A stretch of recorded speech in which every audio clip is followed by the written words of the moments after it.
Hey, I has rock. Why do I need rock? Does I put rock here? Does rock go here? Rock goes here. It's got a fancy little crib made for it and everything. This was not in the old game, by the way.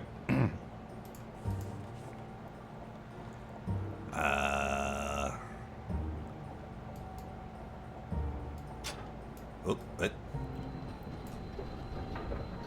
Here we go, me and my pet rock. Off on an adventure.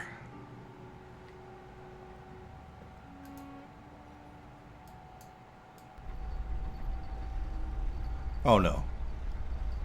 Oh, don't tell me I have to crush pet rock. Oh no, it's an elevator. Whew. Me and pet rock. Pet rock, where are you going? Don't leave me, pet rock! Okay. You scared me there.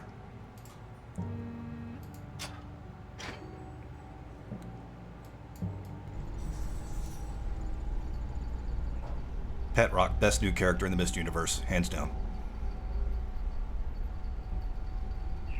Did you hear that? That chirping? Stay here, Pet Rock. I'll be right back. This is what I was expecting to find down at the bottom of that cave, complete with that frog. And the thing with those wooden orbs I was looking at... Okay, bye. The thing with those wooden orbs I was looking at...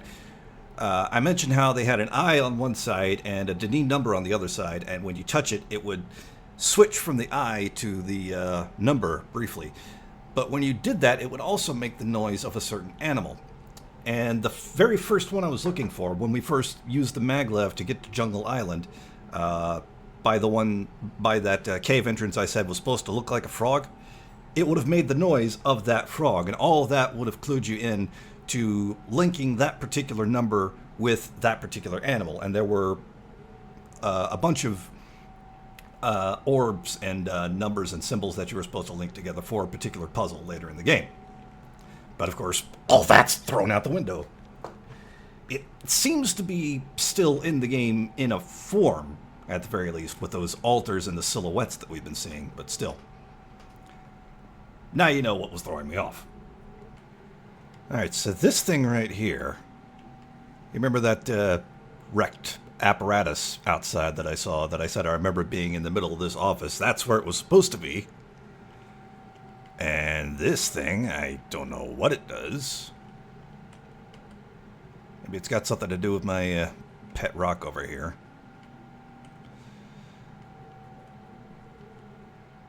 I'll take a look at that in a minute.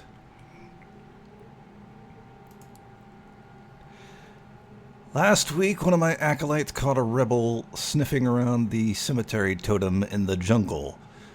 Okay, so this is a new journal page, because obviously the totems weren't a thing in the original game.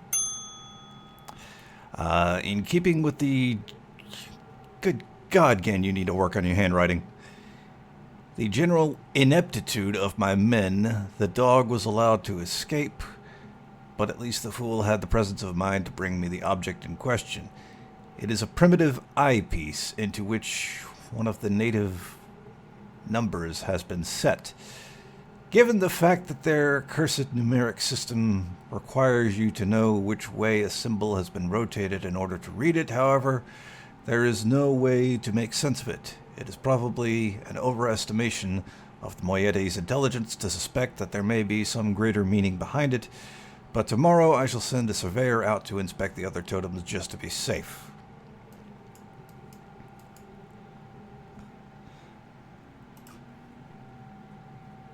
Okay, so yeah, this is obviously the missing eyepiece from the totem with the Sunner silhouette.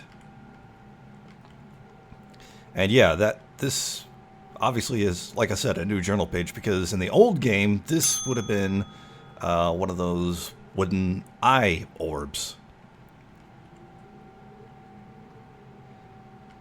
Doesn't look like anything else we could mess around with here. Aw, Can't even mess around with this. Oh, never mind. Yes, you can. It's got nothing to do with the game, but you can mess around with it.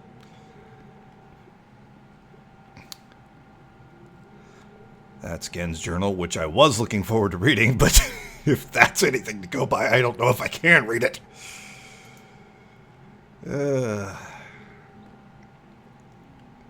Still, I may check it out in a bit.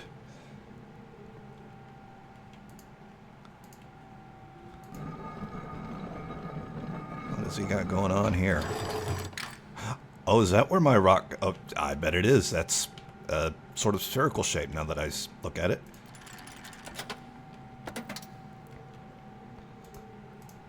Okay, what have we got going on here? Oh, boy. The counterintuitive aspect of fire marbles, that's those things, I believe, that a greater strike force does not always yield the maximum energy output never ceases to amaze me. Optimal strike force base value, and he's got a couple of numbers scratched out, which does me a world of good. Great, thanks. Alright, put the thing down, thank you. Fire marble, power marble, strike force compensations, and he's got the symbols that we see on the spinning domes, and I was going to say maybe they're equivalents in Denis numbers, but those aren't necessarily equal signs. Still, take a screenshot of that, just because I don't feel like digging out my notebook right now.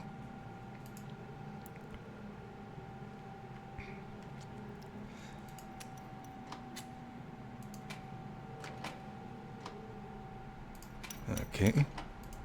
Oh.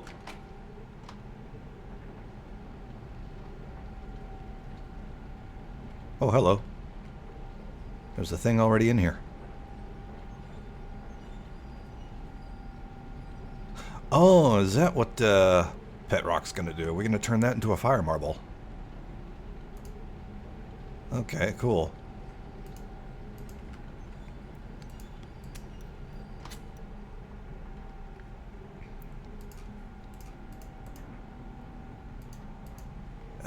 Do I need to click this again? How do I get that out of there?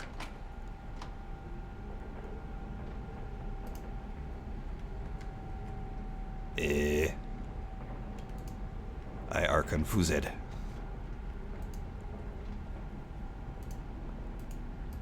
How do you work? Alright. Let's see if I can read this thing. Oh, good. The text is bigger. That'll make it. That'll help, maybe. I have been cataloging the natural elements of this age for many years now, yet I still continue to find evidence of the number 5. As a boy, it was very clear to me that it held a place of special significance in the Denis society. From the ancient heraldic emblems of the ruling elite to the humble homes of the commoners, it was ubiquitous. Its presence here is clearly a direct reflection of the minds that authored the texts I used to compose this age. Further proof that through their art the Denis masters were indeed creating the marvelous worlds they wrote, and not, as many have mistakenly thought, merely forging links to pre-existing worlds. Now again, this is Gehn's journal, so other way around. Gehn's the one that's wrong. While all of my ages have been based on Denis designs, I see now that the ones most vested with the power of 5 are also the most beautiful, the most perfect, and undoubtedly the most structurally sound. I still have yet to determine how the Denis color symbology reflects this superior design principle. While ostensibly a 6-color system, I'm convinced that there must be some deeper connection to the number 5. I will continue to investigate. The Eitram traps have been particularly fruitful this year. Apparently, the breakup of the islands has not adversely affected the subterranean ecosystems. Unfortunately, I imagine the rebels are also experiencing a generous harvest. No shortage of poison for their darts this season. Okay, I think an Eitram, if I remember correctly, is that frog that we saw earlier. Such vexing issues aside, this unexpected windfall has allowed me to refine a particularly pleasant extract for my pipe. one that is smoother than any other in recent memory. So yeah, Gehn is smoking frog poison. That's the sign of a mentally sound man, mentally stable. I'm all up there. Oh yeah, he's got nothing to worry about with him. Also notice he's using Denis numbers in his journal, and I don't think it was like that in the original game. I think he used Arabic numbers, just like Atris. I could be wrong. I'd have to play through the original game to find out, or I could look up screenshots like a lazy person, which means that's probably what I'm going to do, but still. I have reluctantly decided to suspend my inquiries into the unusual behavior of the water of this age. Remember I was talking about the water with the holes in it. As there are more pressing matters that now demand my attention. For future reference, however, my investigations have revealed the following. I believe the remarkable properties of the water to be caused by a microbe that resides within it. I'm imagining a motile unicellular organism, but one with a structure that allows it to manipulate bits of water, the aggregate effect of which is that the composite body of water is able to deform itself in response to threatening conditions. Prolonged exposure to extreme heat, a period of extended boiling, for example, seems to kill them off, which would explain their dramatic aversion to even moderate rises in temperature. There is still much to learn, however, regarding this peculiar phenomenon and its possible uses. So again, you saw that in the lake with the submersible vehicle. Everywhere there was a hole in the water. There was, like, I guess you could call it sort of a heating element, sort of a glowing area at the bottom. And even when we were in the minecart on our way to this island, and we went through a tunnel of water, there were red glowing rings. Those were giving off heat to scare away the microbes in the water. So that's what caused that. Construction of the imagers has proceeded without fault. Remarkable how easy it was to adapt the Denis technology to mimic that of the Ahmad. The two cultures must surely have crossed paths at some point in their histories. It may even be that Kita was a direct descendant of the Denis. Kita is Genn's wife. How else to explain the redemptive depth of our connection? But that's all pointless now. Maintenance on the steam vent caps completed. I am you really needed to maintain the one going to the bridge to this island better, because I flipped the switch and the bridge... Anyway, another example of the superiority of Denis technology. Yeah, real superior. It's a real superior job falling into the water. Ironic that Atris and Catherine's meddling unwillingly provided me with such a convenient source of power. I am certain now that the fissure was an unexpected byproduct of the changes they wrote into this age as part of their machinations to trap me here, and that Atris never intended for the book to be lost among the stars in the process. Better that a linking book be destroyed than to risk it falling into unknown hands. Had they foreseen the creation of the fissure, they surely would have sought another solution, as the ensuing cataclysm may well have consumed the entire world had I not managed to intervene. Catherine would never have knowingly taken such a risk, and surely my son, given his own dearth of vertebrae, I think that's a fancy way of saying Atris is spineless, had only meant for Riven to become my prison and not my tomb. I am discontinuing regular observations of the expanse beneath the fissure. I have tracked the stars and have proven that their paths are cyclical, but without proper instrumentation there is nothing more I can learn. My theory, however, remains unaltered. The fabric of this age was breached in a way that permits matter to be hospitably exchanged between two discrete yet overlapping spaces. Yet the attendant paradoxes defy the laws of conventional physics.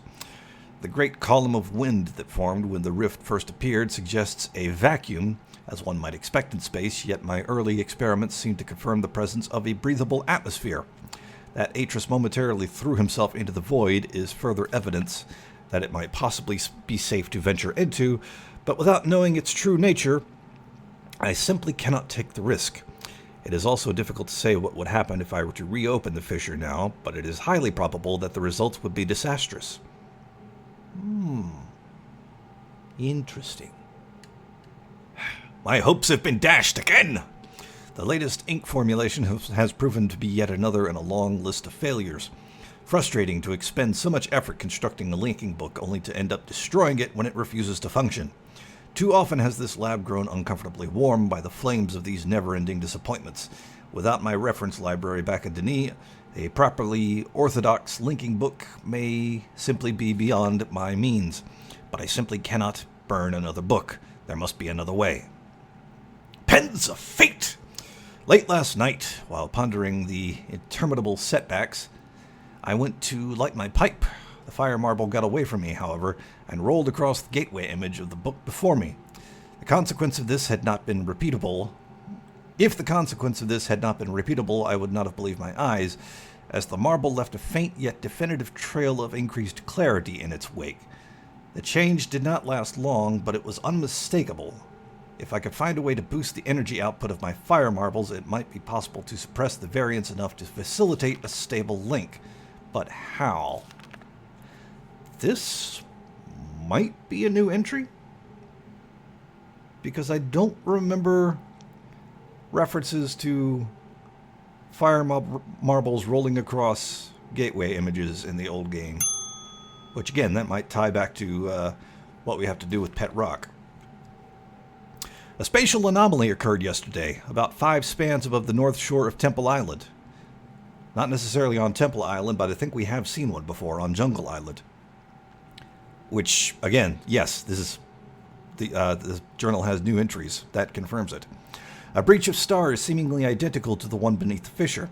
It began as a small cloud-like hole, which then commenced to expand in random surges. With some effort, I was finally able to contain it with runic plates, similar to the ones I devised for the fissure.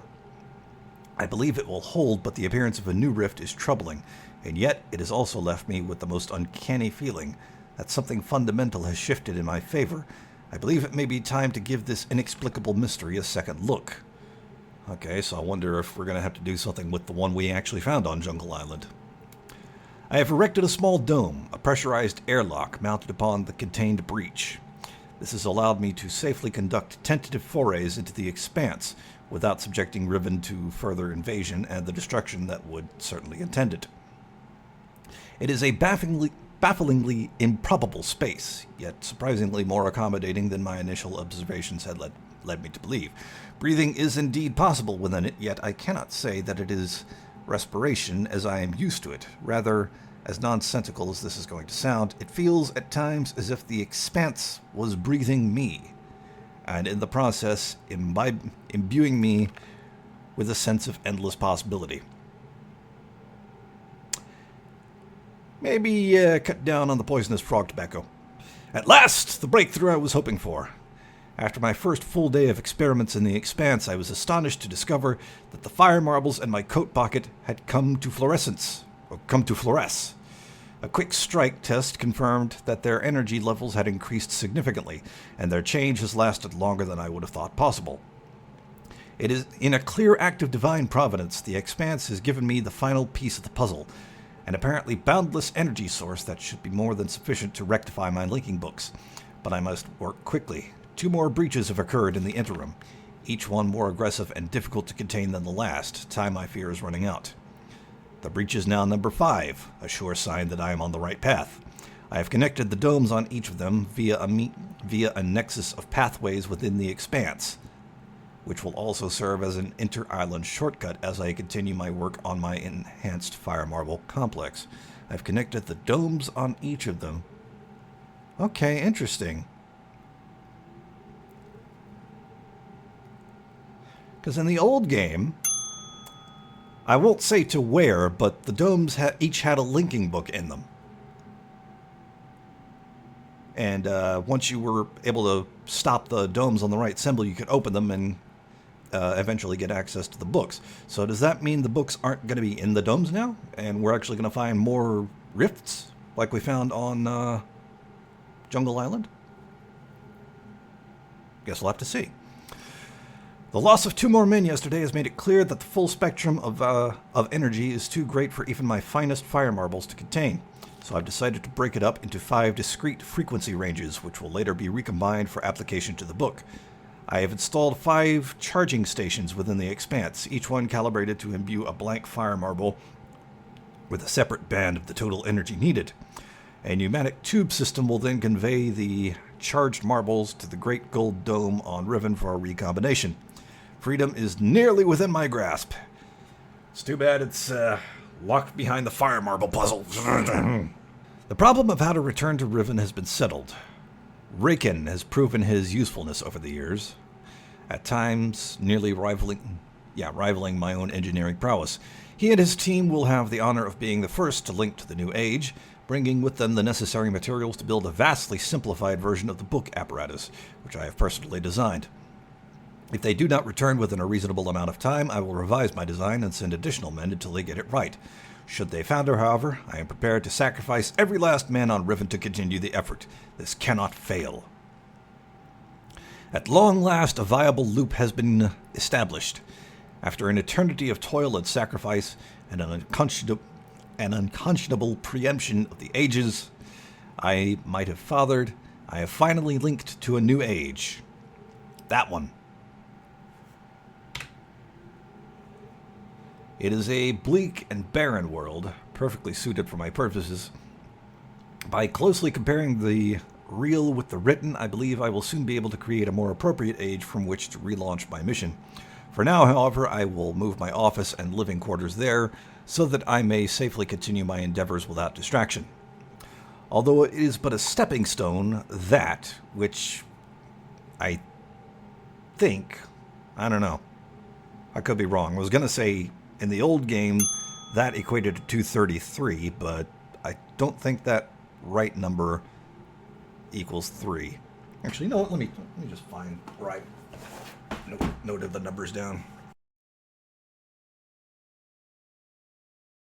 Okay, I was right. It is 233.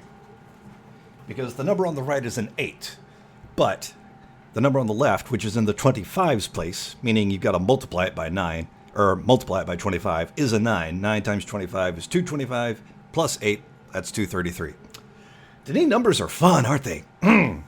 Anyway, although it is but a stepping stone, 233 is an utter triumph. To think that I have accomplished in a matter of years, under extremely adverse conditions, what it took my Denis ancestors centuries to achieve. I caught one of my assistants thumbing through the journal today. This is an old entry. This I remember from the old game. He will certainly never do it again, but I'm glad I chose to write this in a language these people cannot decipher. Perhaps it's time I renewed security measures with each guildmaster. No problems expected from the builders, maintainers, and surveyors, but the bookmakers and educators may need a bit more motivation.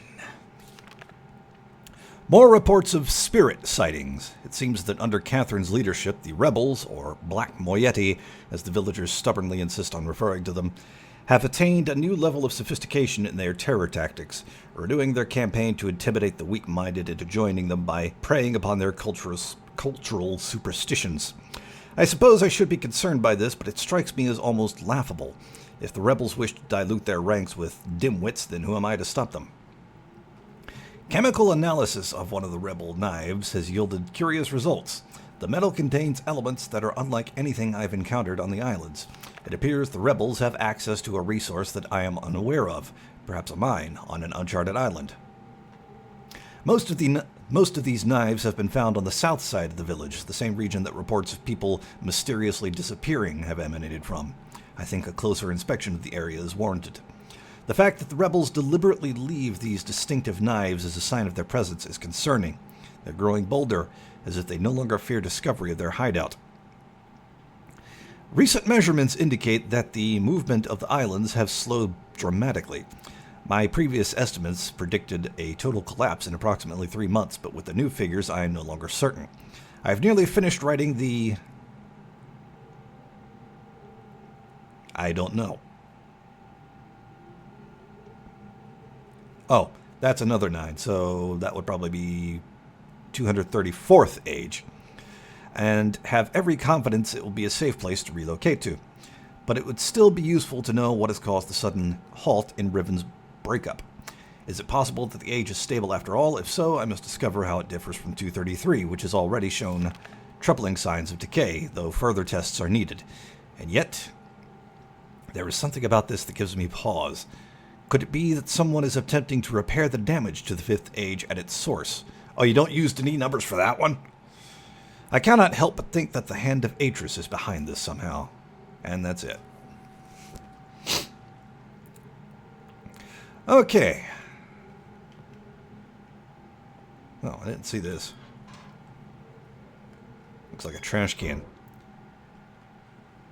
I guess maybe if we screw up the puzzle with this thing. Alright.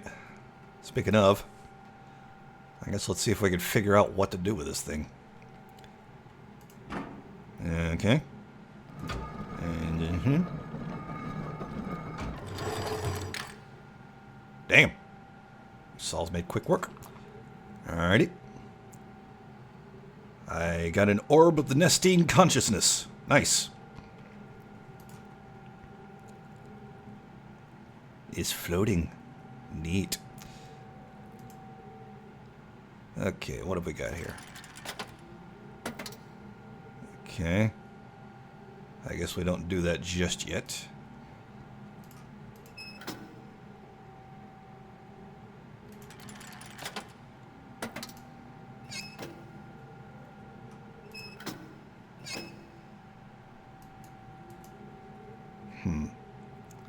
Why do I feel like I'm missing a step?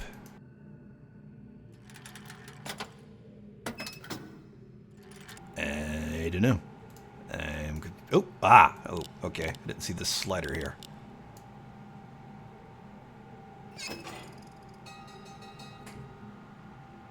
I got it right! Complete with a carnival bell!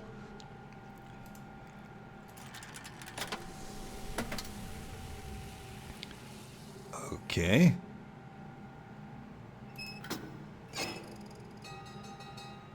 Yay! But what else am I supposed to do?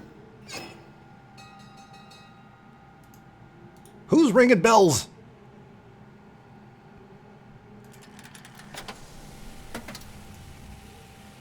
I can't take this thing out now.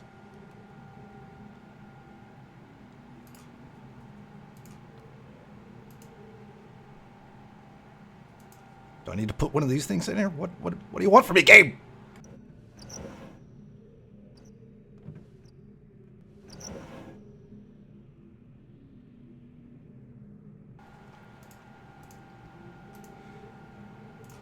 Come on, open the door. Come on, come on. Thank you. Okay. That leads to a maglev station, which does have a button. Cool. We'll get to that in a bit. First, though, come over here and unlock that. And that'll bring us shortcut to here. Oh, well and good. I don't know what else to do with this. So, I'll just leave it for the meantime. And we'll head to the next island. This is going to be Survey Island. Boink.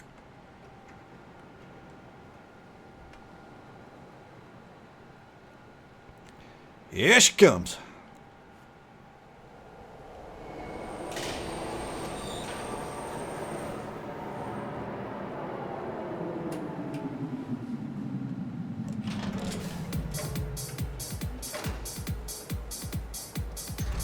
All aboard.